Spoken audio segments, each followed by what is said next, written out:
Saya lanjutkan ke bagian yang ketiga, masih mengenai jenis beta. Tetapi untuk jenis beta di sini bukan hanya untuk sekuritas tunggal saja, tetapi juga untuk portofolio.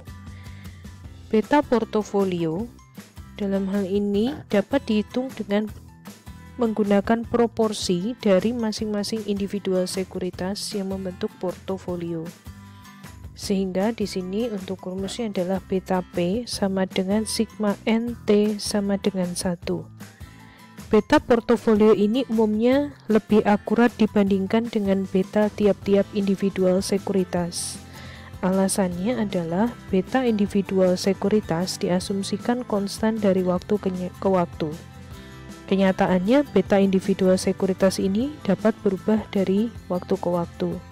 Maka perubahan beta individual sekuritas bisa berupa perubahan naik atau perubahan turun. Dan beta portofolio akan meniadakan perubahan beta individual sekuritas dengan perubahan beta individual sekuritas yang lainnya.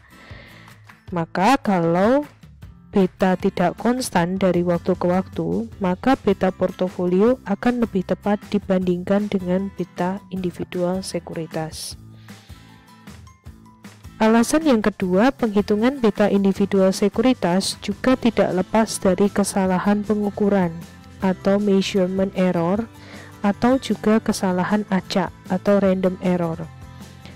Pembentukan portofolio akan mengurangi kesalahan acak ini karena kesalahan acak suatu sekuritas mungkin bisa ditiadakan oleh kesalahan acak sekuritas yang lainnya. Dengan demikian, beta portofolio ini juga diharapkan akan lebih tepat dibandingkan dengan beta individual sekuritas. Nah, maka di sini masih mengusung model dari Markowitz, di mana untuk beta dari portofolio itu bisa dihitung menggunakan rata-rata tertimbang dari masing-masing beta sekuritas tunggal yang ada.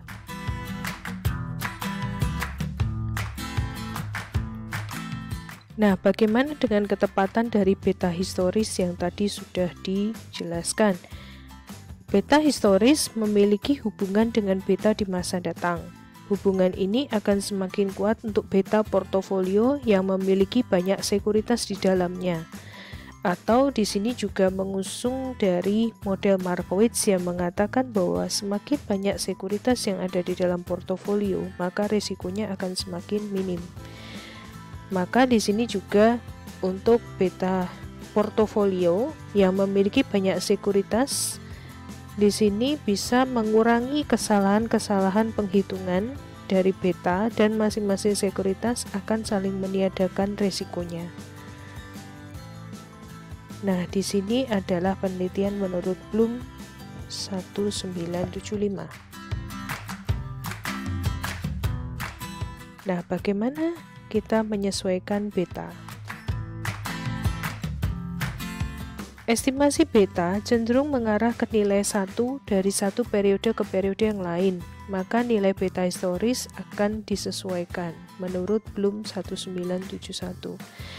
Nah, beta di sini karena diestimasi dengan menggunakan asumsi dan juga penghitungan berdasarkan asumsi, maka bisa jadi ada kesalahan atau ketidaktepatan dalam melakukan estimasi. Oleh karena itu perlu beta historis ini untuk disesuaikan. Nah, nilai dari beta yang sesungguhnya memiliki kecenderungan mendekati nilai rata-ratanya, maka beta dapat disesuaikan dengan mengambil setengah nilai dari beta historis dan setengah lagi dari nilai rata-ratanya. Vacicek pada tahun 1973 menyarankan penyesuaian beta dengan menghitung rata-rata tertimbang kedua beta dengan menggunakan teknik estimasi dengan metode Bayesian. Nah, di sini kita juga akan melihat bagaimana penggunaan untuk model-model koreksi tersebut. Namun sebelumnya kita bahas terlebih dahulu terkait dengan beta untuk pasar modal berkembang. Beta yang dihitung menjadi bias jika digunakan untuk pasar modal yang transaksi perdagangannya tipis atau thin market seperti halnya pasar modal berkembang, karena adanya perdagangan yang tidak sinkron atau non-synchronous trading. Indonesia merupakan pasar modal yang berkembang dan transaksi perdagangannya tipis. Terkadang ada beberapa saham yang kemudian bisa mati suri atau kemudian tidak aktif diperdagangkan, atau ada juga beberapa saham-saham yang kemudian tidak seaktif dari saham-saham lainnya yang ada di dalam bursa efek. Nah, inilah yang kemudian menyebabkan ada permasalahan yang dinamakan dengan permasalahan dari interval dan juga dari periodenya. Dan di sini bisa menyebabkan transaksi perdagangannya menjadi tipis atau perdagangannya menjadi tidak sinkron. Perdagangan yang tidak sinkron ini adalah beberapa sekuritas yang tidak mengalami perdagangan untuk beberapa waktu, padahal beta menggunakan data akhir sehingga terjadi ketidaksinkronan. Nah, di sini disebut sebagai periodicity problem and intervaling problem. Dan ini untuk periodicity problem dan intervaling problem juga merupakan permasalahan yang terjadi terhadap efisiensi pasar yang ada di pasar modal tersebut. Kemudian pengujian bias beta.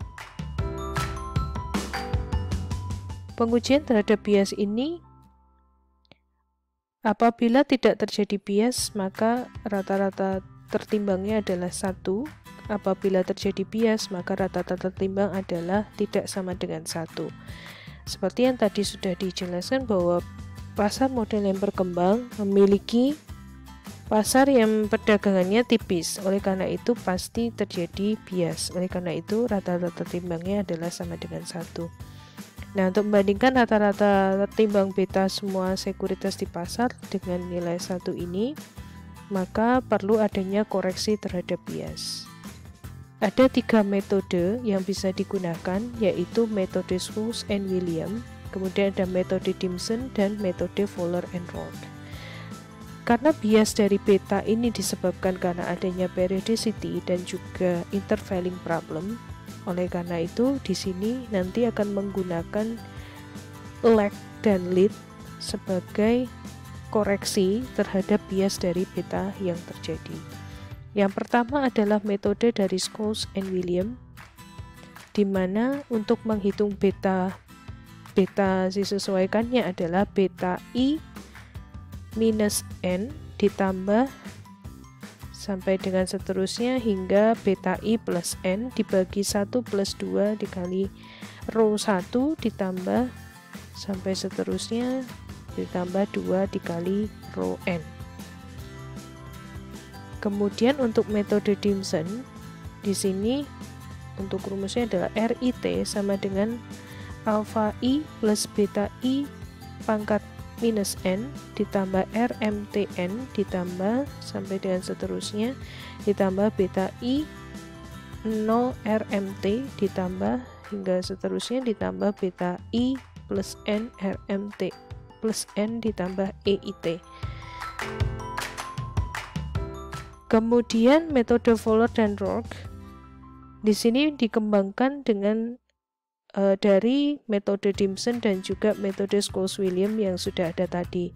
Kalau untuk metode Dimson dan juga untuk metode Scholes and Williams masih menggunakan 1 periode lag dan lead, kemudian untuk Dimson sudah menjadi 2 lag dan lead.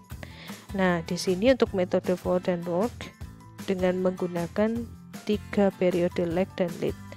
Yang pertama nanti harus dihitung terlebih dahulu, stepnya adalah untuk periode 1 periode lag dan lead terlebih dahulu. Nah, di sini untuk menghitungnya adalah RIT sama dengan alpha I plus beta I pangkat min 1 RMT min 1 ditambah beta I 0 RMT plus beta I plus 1 plus RMT plus 1 ditambah epsilon IT. Kemudian RMT di sini adalah alpha I plus rho 1 RMT min 1 plus epsilon IT, di mana untuk Q atau proporsinya bisa dicari dengan menggunakan 1 plus rho 1 dibagi 1 plus 2 rho 1, dan kemudian untuk betanya bisa dihitung dengan menggunakan W1 dikali beta I pangkat min 1 plus beta I pangkat 0 plus W1 dikali beta I pangkat plus 1. Ini untuk satu periode lag dan lead. Kemudian untuk dua periode lag dan leadnya hanya ditambahkan di sini yang sudah di highlight kuning, yaitu beta I min 3 RMT minus 3 plus beta I minus 2 RMT minus 2. Begitu juga untuk yang ini. Kemudian juga untuk proporsinya bukan hanya W1 saja, tetapi juga dihitung menjadi W2 dan W3. Dimana untuk W2 adalah 1 plus 2 rho 1 ditambah rho 2 dibagi 1 plus 2 kali rho 1 plus 2 P2. Kemudian juga untuk W3 1 plus P1 plus rho 2 dibagi 1 plus 2 rho 1 plus 2 rho 2. Maka di sini untuk beta I-nya untuk dua periode lag dan lead menjadi ditambahkan di belakangnya adalah W2 dikali BI pangkat plus 2 plus W3 dikali beta I pangkat plus 3. Kemudian step yang terakhir adalah menghitung 3 periode lag dan lead sebagai berikut. Nah, di sini juga ditambahkan untuk 3 periode. Untuk RIT-nya adalah BI minus 3 RMT minus 3 plus beta I pangkat minus 2 RMT min 2. Kemudian ditambah beta I min 1 RMT min 1 plus beta I pangkat 0 RMT plus beta I pangkat plus 1 plus RMT plus 1 plus beta I pangkat plus 2 plus RMT plus 2 plus beta I pangkat plus 3 ditambah RMT plus 3 plus epsilon IT.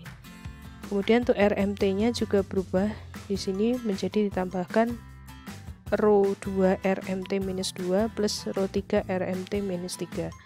Kemudian untuk proporsinya hampir sama, tetapi di sini ditambahkan rho 3, di mana W1-nya menjadi 1 plus 2 kali rho 1 plus 2 kali rho 2 plus rho 3 dibagi 1 plus 2 kali rho 1 plus 2 kali rho 2 plus rho 3. Kemudian untuk W2-nya ada 1 plus 2 kali rho 1 plus rho 2 plus rho 3. 1 plus 2 rho 1 plus 2 rho 2 plus 2 rho 3. Kemudian untuk W3-nya adalah 1 plus rho 1 ditambah rho 2 tambah rho 3 dibagi 1 plus 2 kali rho 1 plus 2 rho 2 plus 2 rho 3. Maka untuk beta I-nya menjadi W1 dikali BI pangkat minus 3 plus W1 dikali BI pangkat minus 2 plus W1 dikali beta I pangkat minus 1 beta I pangkat 0 plus W1 dikali beta I pangkat plus 1 ditambah W2 dikali beta I pangkat plus 2 plus W3 dikali beta I pangkat plus 3. Nah, ini untuk 3 periode lag dan lead. Di sini mengapa ditambahkan 3 periode lag dan lead untuk metode flow dan Lorge, supaya nantinya untuk menghitung atau mengoreksi beta bisa untuk mengurangi adanya periodicity problem dan juga untuk intervalling problem yang tadi sudah disebutkan di depan. Oleh karena itu, sebagai kesimpulannya, BEI merupakan pasar modal yang sedang berkembang dan perdagangannya masih tipis. Oleh karena itu, jika ada penelitian terkait dengan Bursa Efek Indonesia, maka beta sekuritas tersebut pasti akan bias, sehingga perlu untuk dikoreksi. Maka metode yang paling baik yang digunakan adalah metode Fold dan Lorge. Karena data distributed return yang terdistribusi tidak normal bisa memperbesar bias yang terjadi di beta. Oleh karena itu perlu untuk dikoreksi dengan menambahkan periode lag dan lead tersebut. Tidak seperti untuk yang metode Scholes dan William yang mereka memiliki hanya satu lag dan lead, sehingga tidak terlalu akurat apabila datanya terdistribusi tidak normal. Sedangkan kalau untuk data yang terdistribusi normal, metode Scholes dan William dan juga Dimson bisa digunakan untuk mengoreksi adanya bias yang ada di pasar modal tersebut. Jadi demikian untuk beta disesuaikan.